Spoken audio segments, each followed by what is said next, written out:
എല്ലാവർക്കും നമസ്കാരം. ഓരോ മലയാളിയും വളരെ ശ്രദ്ധയോടെ കേട്ടിരിക്കേണ്ട ഒരു വലിയ വിവരം, നമ്മളെ എല്ലാവരെയും ബാധിക്കുന്ന ഒരു വിവരം എന്ന് പറഞ്ഞാൽ, നമ്മുടെ കേരളത്തിൽ ഇന്നത്തെ കറണ്ട് കാശ് മൂന്നിലൊന്നോ നാലിലൊന്നോ ആയി കുറയ്ക്കാൻ പറ്റുന്ന ചില സാഹചര്യങ്ങളെക്കുറിച്ച് ഞാൻ പറയാം. അത് നിങ്ങൾ വളരെ ശ്രദ്ധയോടെ അത് ശ്രദ്ധിക്കണം, കേൾക്കണം, പരമാവധി അത് ഷെയർ ചെയ്യുകയും ചെയ്യണം.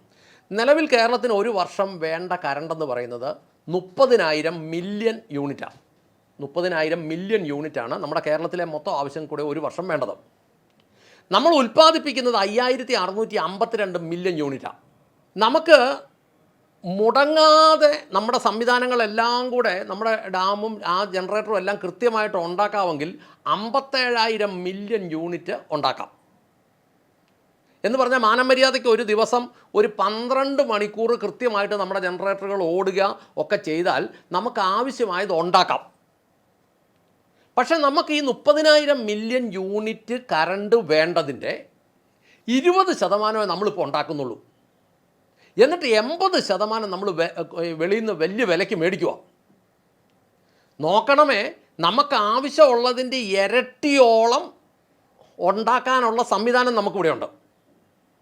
30,000 വേണ്ടിടത്ത് 57,000 ലക്ഷം അല്ലെങ്കിൽ മില്യൺ യൂണിറ്റ് ഉണ്ടാക്കാനുള്ള 57,000 മില്യൺ യൂണിറ്റ് ഉണ്ടാക്കാനുള്ള സംവിധാനം നമുക്കുണ്ട്. ഡാമും ജനറേറ്ററുകളും ഒക്കെ ഉണ്ട്.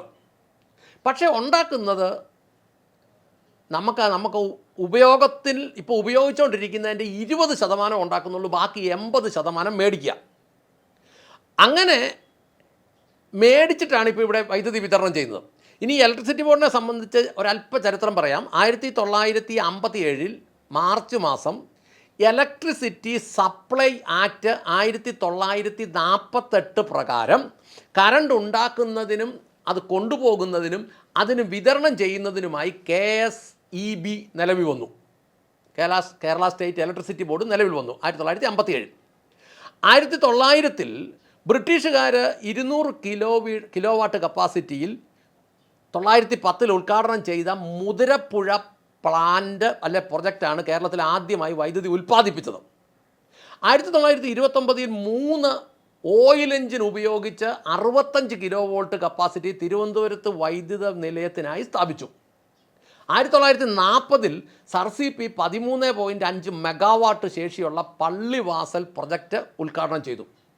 1940 മെയ്യിൽ ആലപ്പുഴ, മാവേലിക്കര, കോതമംഗലം, കുണ്ടറ, കളമശ്ശേരി, വിയ്യൂര്, ആലുവ, തിരുവനന്തപുരം മുതലായ സ്ഥലങ്ങളിൽ 66 kV സബ്സ്റ്റേഷൻ തുടങ്ങി. ഇത്രയുമാണ് നമ്മുടെ KSEBയുടെ ആദ്യകാല അസറ്റ് കൈമുതൽ എന്ന് വേണേൽ പറയാം. പിന്നീട് കേരളത്തിൽ ഇന്ന് കാണുന്ന പല പദ്ധതികളും ഉണ്ടായി. അതിൻ്റെ പേര് കേസുണ്ടായി. അതിൻ്റെ പേര് കുറച്ച് പേര് അകത്ത് പോയി, കുറച്ച് പേരുടെ പേര് പിന്നെ കേസായി. ഇപ്പോൾ സുപ്രീം കോടതിയിൽ ഇതിൻ്റെ പേരിലൊക്കെ കേസ് നടക്കുന്നുണ്ട്, ഇന്ന് കാണുന്ന സംവിധാനം എല്ലാം കൂടെ.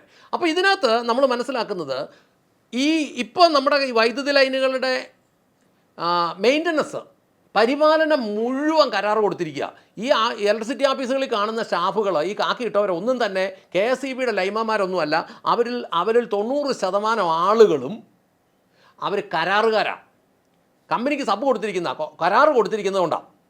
അപ്പോൾ അവരാണ്, അതായത് ഈ ഉൽപ്പാദനവും ഈ ട്രാൻസ്പോർട്ടേഷൻ, കമ്പി വഴി കറണ്ട് കൊണ്ടുപോകുന്ന പരിപാടിയും, ഇപ്പോൾ ഈ വിതരണ ശൃംഖലയെ സബ് കൊടുത്തിരിക്കുന്നതും ഉൾപ്പെടെ ഉൽപ്പാദനവും വിതരണവും ഈ കൊണ്ടുപോക്കലും കൂടെ ഇവരുടെ കയ്യിൽ ഏൽപ്പിച്ചാൽ നിലവിൽ ഈ ഉദ്യോഗസ്ഥന്മാരെ മുഴുവൻ പോറ്റേണ്ട കാര്യമില്ല. നമുക്ക് ഈ ജലവൈദ്യുത പദ്ധതിയിൽ നിന്നുണ്ടാക്കുന്ന കറണ്ട് നമുക്ക് പ്രകൃതിക്ക് ഒരു ദൂഷ്യവുമില്ലാത്ത കറണ്ടാണ്. ഈ കറണ്ട് ഉണ്ടാക്കാൻ ഇപ്പോൾ ഞാൻ മനസ്സിലാക്കുന്നത്, ഇടുക്കിക്ക് 6 ജനറേറ്റർ ഉള്ളതിൽ 1 എണ്ണം കണ്ടേ ഓടുന്നുള്ളൂ. ബാക്കി 5 എണ്ണം ഏതാണ്ടൊക്കെ പ്രശ്നത്തിൻ്റെ പേര് കേസായി കിടക്കുക. അത് ഈ ഒരു ലാവ്ലിൻ എന്ന് പറയുന്ന ഒരു കമ്പനിയുടെ ജനറേറ്ററാണ്. ഈ വോൾവോ പോലെയുള്ള ഒരു സ്വീഡിഷ് കമ്പനിയാണ്. വോൾവോ പോലെയുള്ള ഒരു സ്ട്രോങ് ജനറേറ്ററുകൾ ഉണ്ടാക്കുന്ന ഒരു കമ്പനിയാണ്. അതിൻ്റെ പേരിലാണ് ഇപ്പോൾ സുപ്രീം കോടതി കേസൊക്കെ നടക്കുന്നത്. ആ ജനറേറ്റർ സർവീസ് ചെയ്യണമെങ്കിൽ ചൈന കമ്പനിക്കാരനെ കൊണ്ടൊന്നും പറ്റിയല്ല. അത് ആ സ്വീഡൻ കമ്പനിക്ക് അതിൻ്റെ കനേഡിയൻ യൂണിറ്റിൽ നിന്നും കണ്ടാണ് മേടിച്ചത്. ആ കമ്പനിയെ കൊണ്ട് തന്നെ അത് സർവീസ് ചെയ്യിപ്പിച്ച് 6 എണ്ണം നിന്ന് പിടിച്ച് നമുക്ക് കറണ്ട് ഉണ്ടാക്കിയാൽ മഴക്കാലത്തൊക്കെ ത്രൂ ഔട്ട് ഉണ്ടാക്കാമെങ്കിൽ നമുക്ക് വേണ്ട 30,000 മില്യൺ യൂണിറ്റിൽ ആ 30,000 മില്യൺ യൂണിറ്റ് നമുക്കുണ്ടാക്കാൻ പറ്റും. നിങ്ങളൊന്ന് ആലോചിച്ച് നോക്കിയേ, വെള്ളം നമ്മുടേത്, 5 പൈസ മുടക്കില്ലാതെ തന്നെ ഒഴുകി വരുന്നതാണ്. ഡാം നമ്മുടേത്, ഈ ഡാമുകളൊക്കെ ഇത്രയും കാലം മുമ്പ് പണിത് ഇതിൻ്റെയൊക്കെ ബാധ്യതയുടെ ബാധ്യതയും തീർന്നോ? പിന്നെ പവർ ഹൗസുകൾ നമ്മുടേത് എന്ന് പറഞ്ഞാൽ ഇവിടുത്തെ ജനത്തിൻ്റെ, സർക്കാരിൻ്റെന്ന് പറഞ്ഞാൽ സർക്കാരെന്ന് പറഞ്ഞാൽ ജനമല്ലേ.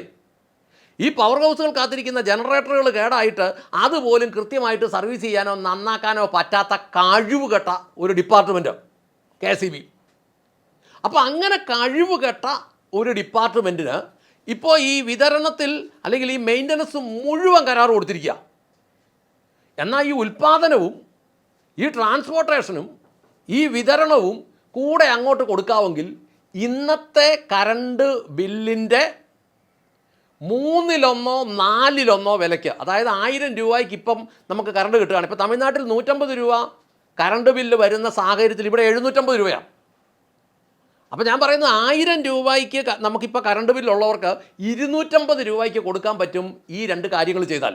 ഒന്ന്, നമ്മുടെ മിഷനറി കംപ്ലീറ്റ് കറണ്ട് ഉണ്ടാവണം, അതിന് തടസ്സമായിട്ടുള്ള പ്രശ്നങ്ങൾ പരിഹരിക്കണം. പക്ഷേ ഈ കോടാനുകോടി രൂപയുടെ കറണ്ട് വാങ്ങിക്കുമ്പോൾ അതിനകത്തുള്ള ലാഭങ്ങളാണ് ഇതിൻ്റെ ലക്ഷ്യം. എന്ന് പറഞ്ഞാൽ ഇവിടുത്തെ മനുഷ്യനോടോ ഇവിടുത്തെ മണ്ണിനോടോ ഒന്നും യാതൊരു കമ്മിറ്റ്മെൻറ്റും ഇല്ലാത്ത ഒരു സംഘം കള്ളന്മാർ ഇത് കൊണ്ടു നടക്കുന്നതാണ് പ്രശ്നം. നമ്മൾ കേട്ടിട്ടുണ്ടോ, ഈ നവരത്ന കമ്പനികൾ എന്ന് പറയപ്പെടുന്ന കൊച്ചിൻ ഷിപ്പ്യാർഡിൽ നിന്ന് ഒരു ചീഫ് എഞ്ചിനീയർ റിട്ടയർഡായ മനുഷ്യനെ ഈ ദിവസങ്ങളിൽ കണ്ടപ്പോൾ അങ്ങനെ പറയുക, അങ്ങേരുടെ പെൻഷൻ എന്ന് പറയുന്നത് 1908 രൂപയും പ്ലസ് മെഡിക്കൽ ഇൻഷുറൻസ് മാത്രമേ അങ്ങേർക്കുള്ളൂ.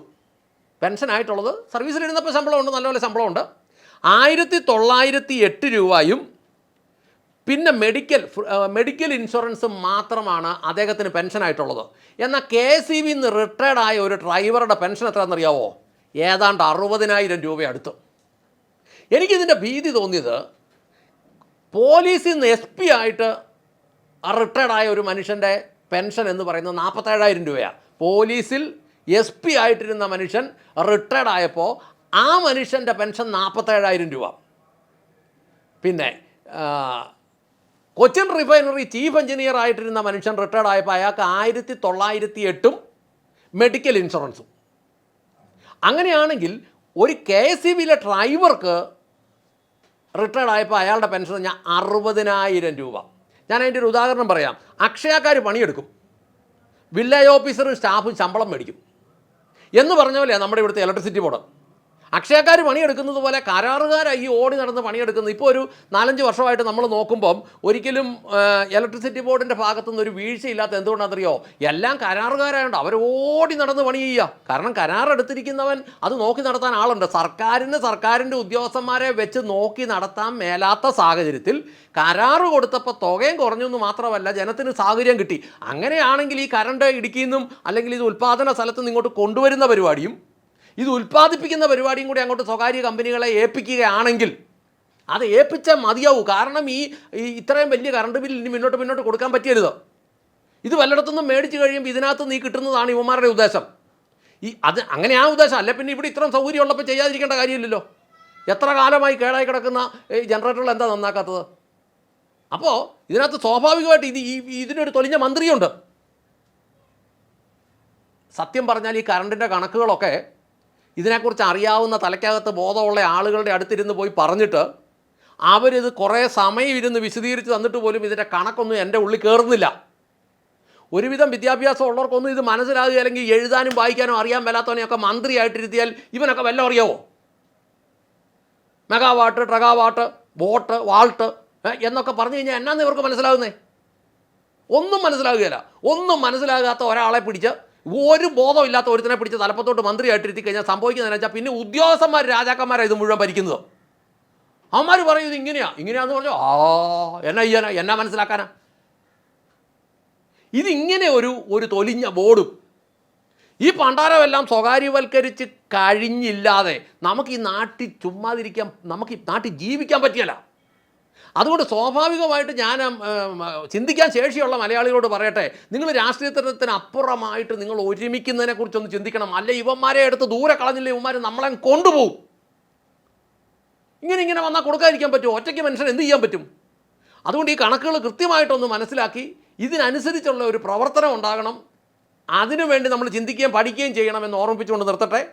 നന്ദി, നമസ്കാരം.